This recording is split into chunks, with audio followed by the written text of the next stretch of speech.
muchas gracias, candidato, por acceder a platicar con nosotros en el marco, pues, de este proceso que busca renovar, entre otras cosas, la presidencia de la República.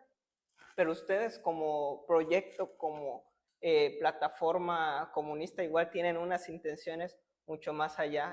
Marco Vinicio Dávila, muchas gracias. Bueno, gracias a ustedes por la invitación. Desde luego nos da un placer venir aquí con ustedes, poder platicar y explicar un poco este problema o estos temas que tenemos nosotros planteando ahora en la campaña. Primero que nada, ¿qué motiva ahora al Partido Comunista de México a realizar esta otra campaña, ¿no? O sea, igual tengo entendido la pretensión de que estarían en la búsqueda hacia el 2025 de un eventual registro. ¿Por qué ahora y no en el 2030, por ejemplo? Bueno, primero el tema del registro. Nosotros en el 2019 solicitamos nuestro registro como partido político nacional al INE. Las condiciones legales en las que nos quieren imponer prácticamente excluyen a los partidos que representan los intereses de los trabajadores y de esa manera excluye a la clase trabajadora de la participación real en el proceso electoral porque no tiene opción de elegir la clase trabajadora entre un partido que no representa sus intereses o los partidos que no representan sus intereses y un partido que sí podría representar sus intereses con un programa de gobierno y un programa de lucha. Por eso estamos participando hoy también, porque consideramos que los frentes electorales que están participando en estos momentos, los dos en esencia tienen un mismo programa de gobierno. Ese programa de gobierno en realidad defiende o promueve los intereses de los que se han enriquecido en este país, de los grandes monopolios y sus grandes cabezas como Carlos Slim y otros, Larrea, Salinas Pliego y demás. La clase trabajadora debe tener entonces quien represente sus intereses. Y el programa del Partido Comunista de México, realmente, si lo contrastamos con los programas y con las propuestas de gobierno que hoy están dando a conocer estas personas, pues podrá verse que es diferente, no solamente de forma, sino de fondo, porque estamos nosotros planteando un gobierno para los trabajadores. Esa es lo fundamental. Ahora, ¿por qué no en el 2030? Bueno, ese es el futurismo. ¿Por qué no en el 2018? Porque no había condiciones en ese momento. Yo creo que ese era el momento en el que podíamos participar, donde nuestro pueblo trabajador podía voltear con cierta atención hacia una propuesta. En el 2018 todo estaba acaparado por una propaganda que hacía pensar que lo que venía iba a ser la solución para los trabajadores. Casi 6 años después, la clase trabajadora de este país está decepcionada, está desencantada y no ha encontrado solución a sus problemas, no solamente de carácter político, sino de carácter económico. Entonces, por eso es que estamos participando hoy. En el 2030 habrá que ver las condiciones para entonces y valoramos si participamos o no. Bueno, pues ya tengo entendido que están en una gira por varias ciudades, por varios estados, por varias comunidades en el país. ¿Cómo ha sido el recibimiento aquí en Yucatán particularmente? Sí, nosotros empezamos nuestra campaña presidencial el 16 de febrero en la península de Baja California. Empezamos en Tijuana, recorrimos algunos municipios, hemos estado en la Ciudad de México y desde hace algunos días estamos aquí en la península de Yucatán. Hemos recorrido también algunos municipios, sobre todo aquellos donde se concentra la mayor cantidad de trabajadores. Canacín, por ejemplo, que es el municipio más poblado de Yucatán, donde también se encuentra más concentrada la clase trabajadora. Hemos ido ahí a sus mercados, a sus calles, a sus colonias, y hemos estado en los centros de trabajo, en Ciudad Industrial. Hoy vamos a ir a Puerto Progreso a platicar también con los portuarios, con los trabajadores portuarios. Y lo que hemos encontrado, primero es lo que ya sabíamos que íbamos a encontrar, es decir, decepción, desencanto, apatía. A partir de la decepción viene la apatía, y eso, ¿a quién beneficia? Beneficia a los que de la abstención también hacen un triunfo. Es decir, a los que han gobernado tanto la península de Yucatán, Yucatán concretamente, como a nivel nacional, Morena. ¿Qué hemos encontrado? Pues bueno, receptividad a nuestro planteamiento. Ha sido una propuesta que de entrada llama la atención de la gente, porque la campaña que estamos haciendo la estamos haciendo a ras de suelo, la estamos haciendo con nuestros propios recursos, no tenemos ningún tipo de financiamiento ni tanto del INE ni de ninguna institución pública, sino con nuestros propios recursos. Andamos a pie, andamos recorriendo los centros de trabajo, y eso hace que haya una identidad con la clase, ¿no? No nos ven llegar en grandes camionetas, no nos ven llegar con grandes equipos de propaganda, no hacemos acarreos, y eso de entrada ya marca una diferencia que es bien recibida por nuestra clase. Cuando les decimos que no tenemos ningún tipo de financiamiento público, pues más simpatía producimos. Lo que llamamos, y aprovechando la atención que tenemos de la gente, es a reflexionar sobre si como estamos viviendo hasta el día de hoy, con lo que ya sabemos que es más de lo mismo y lo que estamos viviendo actualmente, como una continuación, que es lo que nos promete el segundo piso de la Cuarta Transformación, lo que decimos es, ¿estamos conformes como vivimos hasta hoy? ¿O podemos pensar en un futuro mejor? Y el futuro que planteamos nosotros es justamente ese futuro mejor para la clase trabajadora. Pero tiene precondiciones, por lo menos tiene dos precondiciones, este futuro que nosotros planteamos. La participación política, la participación electoral, tiene dos precondiciones. La organización de los trabajadores en sus sindicatos, en sus centros de trabajo, en sus centros de estudio, en el caso de los estudiantes, en sus colonias, en sus barrios. Sí, la organización social más amplia, pero en función de los intereses de la clase. Y la disposición de lucha. No solamente es ir el 2 de junio y ejercer el voto, es ejercer el voto para manifestar nuestra decisión de cambio, pero entender que no es en un proceso electoral como vamos a revertir todo lo que nos han impuesto durante tantos años de privatizaciones y de despojo. Ese es el inicio. Lo otro es luchar y acumular fuerzas hasta que tengamos la posibilidad de transformar realmente esta sociedad. Y bueno, dentro de esos planteamientos, me imagino, bueno, hay en su plataforma serios cambios, reformas estructurales, no en el sentido de las reformas estructurales que hemos tenido en las actuales administraciones federales, ¿no? O en las últimas administraciones federales, sino que es un cambio de fondo en la conceptualización del poder. Desde luego, nosotros hacemos una crítica, en la propuesta que hacemos de programa, hacemos una crítica de lo que existe actualmente. El poder ejecutivo, que no representa más que los intereses de ese gran grupo de empresarios que se beneficia, que no representa más lo que los intereses de lo que nosotros denominamos un bloque imperialista, que es el de Estados Unidos, que junto con Canadá y México forman este bloque imperialista a través del TEMEC, ahora, antes del Telecán. Y como jefe supremo de las Fuerzas Armadas, pues el principal responsable de cualquier crimen de Estado, cualquier acto de represión por parte de estas Fuerzas Armadas en contra del pueblo. Nosotros decimos que entonces esa figura presidencial no sirve a los intereses de la clase trabajadora. Nosotros decimos, por ejemplo, que actualmente el Congreso de la Unión, así como está conformado con dos cámaras, la Cámara de Senadores es obsoleta. Tuvo una justificación histórica en un periodo del desarrollo de México, cuando no había vías de comunicación, y entonces el senador era el representante del Estado, del Estado en el centro del país. Eso es obsoleto.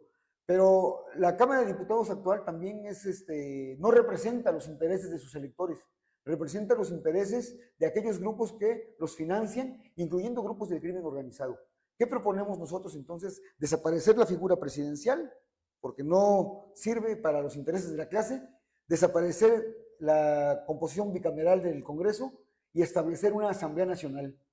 Una Asamblea Nacional que tenga capacidades legislativas y ejecutivas, y donde los representantes legislativos, los diputados, sea posible removerlos en cualquier momento de su gestión. No tener que esperar 3 años para que podamos nosotros decir que no estamos de acuerdo con tal o cual diputado. Que estos diputados además no puedan ganar más de lo que gana un obrero calificado. Es decir, que no vean a la política como un trampolín para enriquecerse, sino como un espacio para velar los intereses de la clase trabajadora. Y si quieren ganar más, en todo caso, que eleven también los salarios de los trabajadores, para que se puedan elevar sus salarios. Un poder judicial, actualmente, aún con la reforma que propone López Obrador, de que sea los jueces electos y magistrados electos, nosotros decimos que lo que se va a reproducir es lo que se reproduce en el sistema electoral de los diputados y del poder legislativo y ejecutivo. Es decir, el crimen organizado interviniendo, el financiamiento ilegal de grupos empresariales para cubrir sus intereses. Nosotros proponemos pues un aparato judicial verdaderamente electo, pero por los trabajadores. ¿Cómo podemos garantizar que esto es posible? Que el tema de la cuestión electoral no debe ser solamente de carácter territorial, sino fundamentalmente en los centros de trabajo. Es decir, de suerte tal que los trabajadores efectivamente sean los que decidan en su centro de trabajo quién quieren que los represente. Entonces, esas concepciones rompen con el esquema del Estado capitalista actual, que no representa los intereses de nuestra clase e impone. Y eso que queremos, que la clase trabajadora de nuestro país empiece a hacerse consciente de que todo esto que estamos proponiendo es posible, es viable. Pues, pero hay que plantearlo, hay que decirles, no es por acá, es por acá, ¿por qué? Por esto. Aquí están sus intereses a resguardo. ¿Cómo se puede modificar tan abruptamente el sistema que vivimos, que es el sistema que nos hereda la Revolución Mexicana de 1917, ¿no? Que vemos que igual ya está agotado, ya está obsoleto, pero ¿cómo se puede dar algo o tan de golpe o paulatino, modificando la Constitución, va refundando un Estado? ¿Cómo es ese proceso? ¿Cómo lo plantean? Nosotros lo que planteamos efectivamente es un nuevo constituyente. Un nuevo constituyente. No estamos planteando que haya un proceso electoral para que se elijan a los constituyentes, porque eso es que lleguen a la Cámara, al constituyente, los representantes actuales que están. Nosotros lo que estamos planteando entonces es un proceso de acumulación de fuerzas, de la cual esta participación electoral va en ese sentido, para que en un momento determinado la propia correlación de fuerzas entre la clase trabajadora y el aparato de la burguesía, el aparato de los grandes ricos de este país, esté en condiciones de poder equilibrarse y ahí sí podamos nosotros, así como nos han impuesto ellos, por mecanismos cruentos e incruentos, sus leyes, poder nosotros hacerlo sin nosotros tenemos que tomar esa decisión de modificar este aparato, pero necesitamos por eso el concurso de la clase. Necesitamos a la gran mayoría de nuestra clase organizada y movilizada para poder nosotros llevar a cabo estas reformas. El cómo no podríamos decirlo en este momento, porque va a depender de la correlación de fuerzas, va a depender de la resistencia que oponga también la clase que hoy se beneficia de nuestra pobreza, de nuestras condiciones de ignominia en la que nos tiene. Y bueno, eso no podemos decir va a ser de esta forma. Si electoralmente acumulamos fuerza suficiente, pues podríamos pensar que electoralmente podemos dar esos cambios de una manera lenta, de una manera, digamos, paulatina, paulatina, ¿no? Como lo planteas. Leí detenidamente el ejemplar del machete que estaba repartiendo su equipo de trabajo. Y una cosa que me llamó la atención dentro de una de las editoriales era eso, ¿no? De los mecanismos cautos o incautos que ha tenido la clase, que denominan como burguesa, y señalan que incluso la posibilidad de la redistribución de la riqueza entraría con las expropiaciones a las grandes fortunas. Eso en la mentalidad, por así decirlo, del mexicano promedio, que no ha visto nada más allá en el mundo que el capitalismo, o que el capitalismo muy a la mexicana que nos ha tocado vivir, rompe, ¿no? Como que la concepción en la cabeza suena muy agresivo. ¿Cómo? Es que ese es el punto. El punto es cómo nos han despojado de todo lo que nos han quitado. Cómo nos han quitado derechos laborales, sindicales, sociales, incluso democráticos.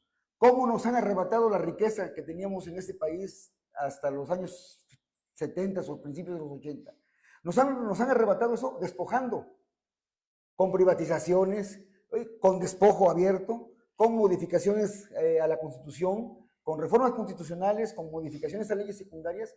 Ellos nos han ido despojando. Entonces, ¿por qué no pensar que es un despojo bárbaro, que es un despojo que nos conduce a la barbarie? ¿Sí? A los pueblos indígenas de aquí de Yucatán, el tema ambiental, con todo el tema de los parques nacionales, los cenotes, el tema del agua, el tema del ambiente, el tema de la tierra ejidal y comunal, ¿cómo ha sido despojada? ¿Cómo ha sido despojada? A sangre y fuego prácticamente.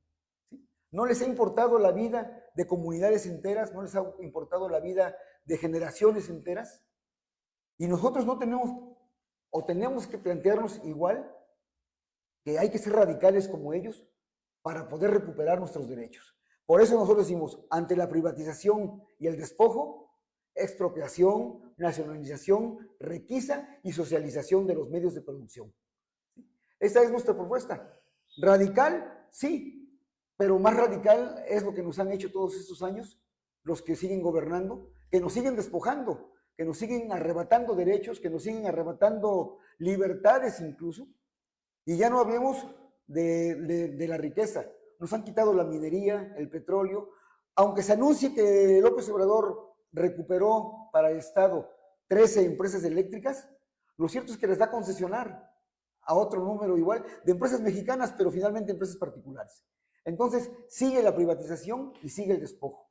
Y nosotros como trabajadores ya no podemos soportar, so pena de vivir ya una esclavitud prácticamente literal, no podremos soportar. Por eso es que nosotros en este momento creemos que nuestro pueblo tiene que empezar a pensar en la posibilidad de cambios radicales. Por eso es que ese es el momento oportuno en que el Partido Comunista y su programa de lucha, que es ahora un programa de gobierno, pueda ser dado a conocer. ¿Y qué nos ha dicho la gente? La gente no se espanta, ¿eh? La gente la gente lo está conociendo, lo está reflexionando. ¿De dónde se han surgido algunos gritos por ahí, de atención, preocupación? Preocupación, bueno, de los voceros de la clase dominante, de López Dóriga, que dice que la figura de candidato registrado no es válida y que es un voto nulo. O sea, de los mismos que van a ver perder sus beneficios, esos beneficios que nos han quitado a nosotros. Ajá. Y fíjese, o sea, igual está muy relacionado con todo el tema del modelo económico. Algo que verdaderamente sí es radical, un reclamo, por así decirlo, unísono de este país, que es el tema de la seguridad. ¿Cómo plantear, resolver ese problema de raíz cuando pues cada vez las cosas están más polarizadas, cada vez más familias pierden a sus seres queridos, el crimen organizado está tomando prácticamente todos los niveles sociales?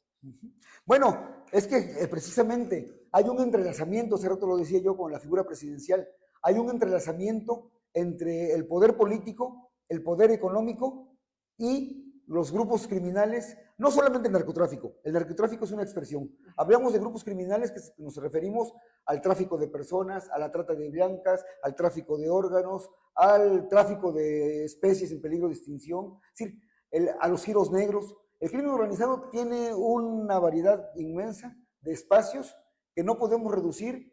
Por ejemplo, lo que plantea por ahí un candidato que anda, de repente aparece, Maínez, que dice que hay que hacer un catálogo de drogas para poder empezar a legalizar las drogas más consumidas y demás. No es por ahí, porque no se ataca el tema de raíz. Tampoco es aumentando la policía o aumentando la Guardia Nacional o el Ejército o dándole capacidad de fuego o capacidad de armamento, porque está visto que eso se ha hecho y que no ha resuelto el problema. Nosotros decimos que donde radica la fortaleza de los grupos criminales es en su capacidad económica. La capacidad económica que tienen los grupos criminales es lo que les permite la capacidad de fuego, la capacidad de tecnología, la capacidad de corrupción que tienen. Entonces nosotros decimos, hay que atacar donde está la fortaleza principal de estos grupos, que es el tema económico, el tema financiero. Proponemos dos medidas ahí que son congruentes con el resto de nuestro planteamiento. La expropiación de toda la banca privada en México para crear una banca estatal administrada por un gobierno de los trabajadores que le cierre los mecanismos al crimen organizado o a los políticos corruptos o a los empresarios corruptos para estar entrelazados lavando dinero o financiándose. Una vez lograda esta medida, los grupos criminales empezarán a perder fuerza porque no podrán renovar su equipo, porque no podrán corromper, porque no podrán renovar armamento ni comprar nuevo armamento. Y entonces ahora sí, actuar sobre estos grupos criminales, no con el ejército, no con la policía, porque para nosotros esas fuerzas tendremos también que estarlas extinguiendo, sino con lo que nosotros denominamos una milicia popular. Es decir, el pueblo convertido ahora sí en pueblo en armas, vigilando las calles, vigilando las comunidades, vigilando los espacios públicos y atacando al crimen, a las expresiones criminales. Eso es la propuesta. Y por otra parte, el otro tema económico que tenemos que atacar es que reconocer primero que el tema de las drogas, por lo menos, y en general del tráfico de trata de blancas y personas, es para un mercado externo, principalmente de Estados Unidos y de Europa. de Asia.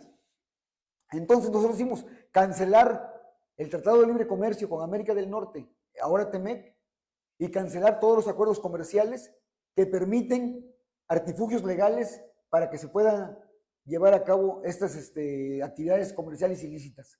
Teniendo control sobre los puertos, aeropuertos, por parte de un gobierno de los trabajadores, podremos también empezar a cerrar las vías para que no entren acá los precursores para las drogas, para que no entre armamento, pero también para evitar que de aquí salgan drogas, salgan mujeres, salgan niñas, salgan órganos para los mercados externos. Entonces, control de la banca, control del mercado externo o exterior para cerrarle las fuentes de fortaleza al crimen organizado. Y un ataque frontal, ahora sí. En tanto no se tomen esas medidas, cualquier medida, la megacárcel que propone Xóchitl Gálvez, o más Guardia Nacional, como lo propone Claudia Sheinbaum, o legalizar las drogas, como lo propone Maynes, son medidas que van a estar condenadas al fracaso en perjuicio de las grandes masas obreras, de las grandes masas populares.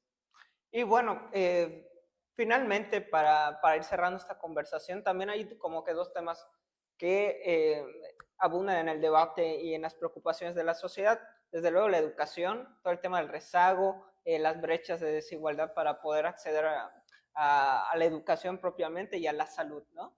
Que es misma salud que ha terminado pues en manos igual de grandes corporaciones, ¿no? Que han creado una red de hospitales y de clínicas por lo mismo de la deficiente atención que el propio Estado mexicano se planteó para sí, ¿no?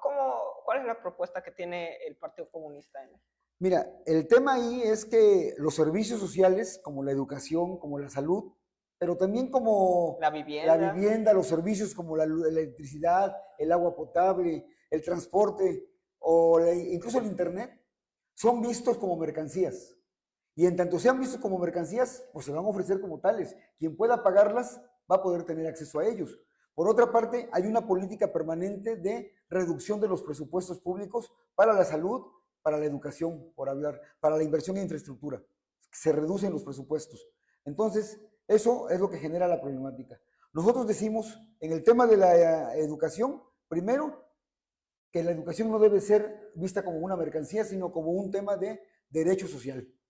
Y recuperar esa concepción en la Constitución, en el constituyente, es fundamental. Actualmente, la Constitución tiene en el núcleo de su corpus doctrinario la defensa de la propiedad privada, y a partir de ahí se emanan todas las leyes de la Constitución y las leyes secundarias. Y las reformas que le hacen y las leyes secundarias que proponen fortalecen ese concepto de la defensa de la propiedad privada de los grandes medios de producción.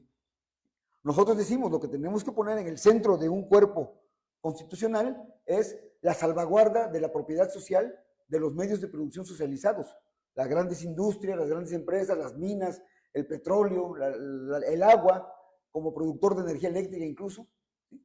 Para entonces sí poder tener la posibilidad de socializar esos servicios, de abaratar los costos de todos esos servicios y del beneficio del comercio de esos productos también, pues poder impactar socialmente en la educación, en la salud fundamentalmente. Esa es una parte. La otra, por ejemplo, en el caso de la salud concretamente, nosotros decimos, hay más de 18,000 clínicas farmacia a lo largo y ancho del país.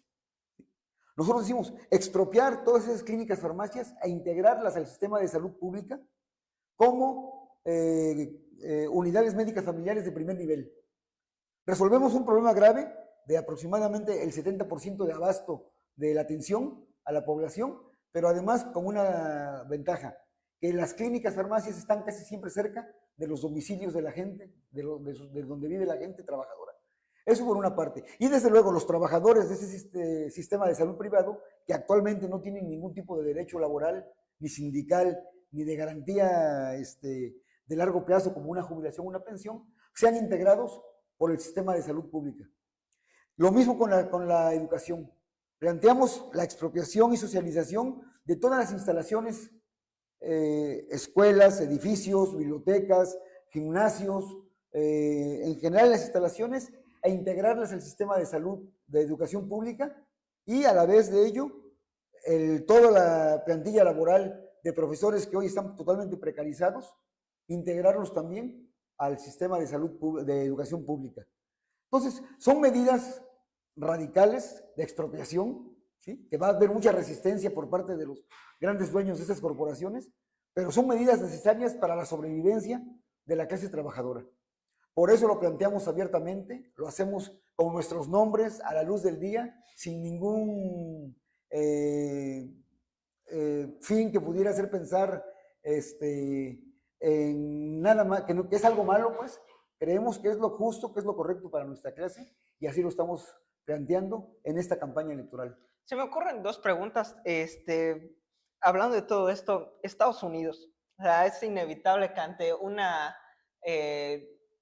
escenario como el que plantean, no, Estados Unidos no se quede de brazos cruzados, ¿no? O sea, eventualmente va a reaccionar, sobre todo, pues, al tener ahí, pues, a una reconceptualización del Estado que, pues, para nada le va a caer en gracia, ¿no? Por un lado y por otro, los medios de comunicación. Bien. Bueno, primero con el tema de Estados Unidos, yo quiero decir que este proyecto que planteamos no es un proyecto para dentro de 100 o 200 años.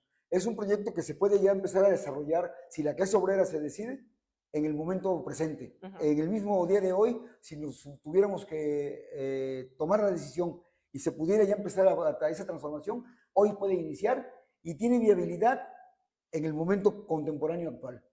Pero México, hablamos de México porque estamos en la campaña electoral aquí en México y nos compete transformar la realidad de este país.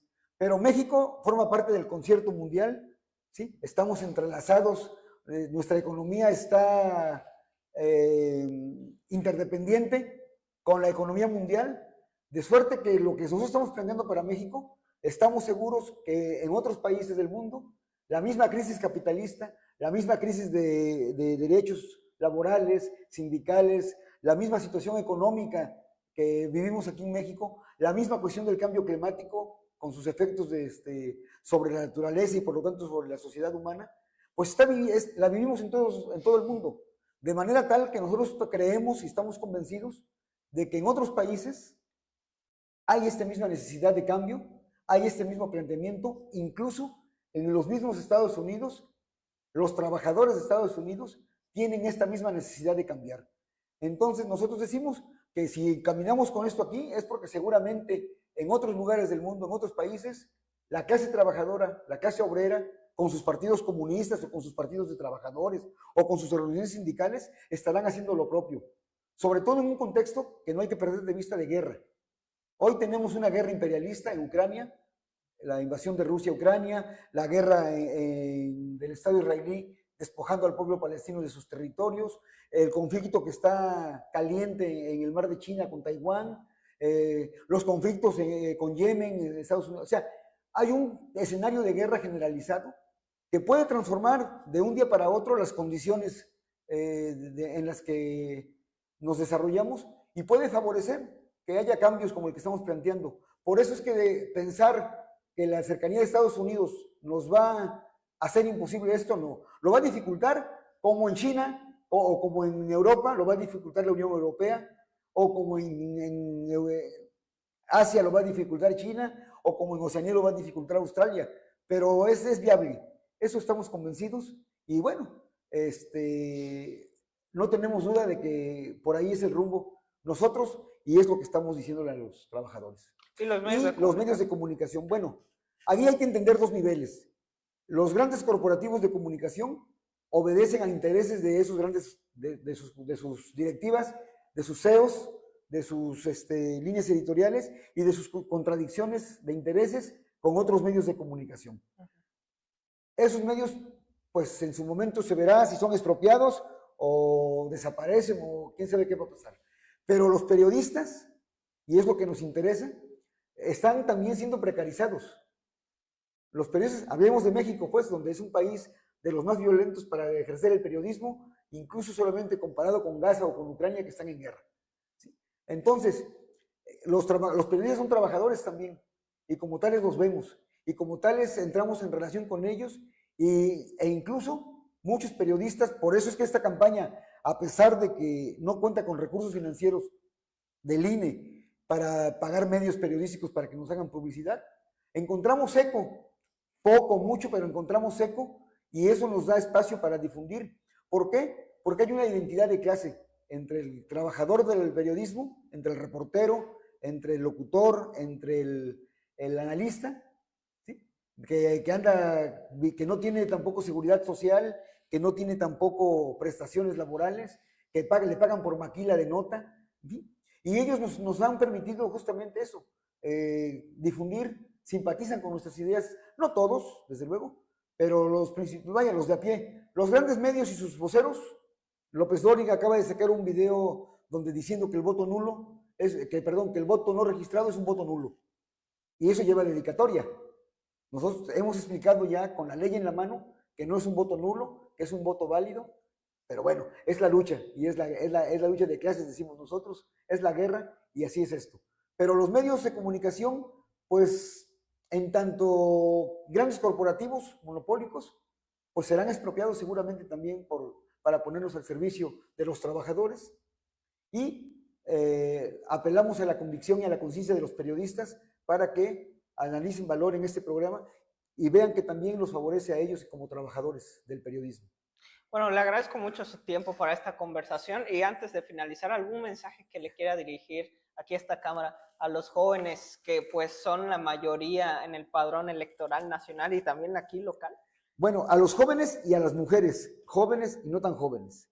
Lo que queremos decirles es que pues reflexionen si las condiciones de vida con las que encuentran actualmente cuando salen a trabajar, ya sea que egresen de la universidad o ya sea que dejen la escuela para ponerse a trabajar, si las condiciones laborales, si las condiciones de sindicales, si los derechos que ustedes aspiran, como la jubilación, como la pensión, son posibles de lograr en el contexto actual de cosas, si estamos bien como estamos viviendo ahora o podemos cambiar. Pero si quieren cambiar, si deciden que no estamos bien como estamos viviendo hoy y queremos cambiar, nosotros decimos, volteen a ver el programa del Partido Comunista, volteen a escuchar la propuesta del Partido Comunista, que hoy en este proceso electoral represento yo, Marco Vinicio Dávila, y pongan el nombre del candidato del Partido Comunista en el cuadro donde dice votar por candidato no registrado, y de esa manera estaremos expresando una voluntad y una decisión de cambio.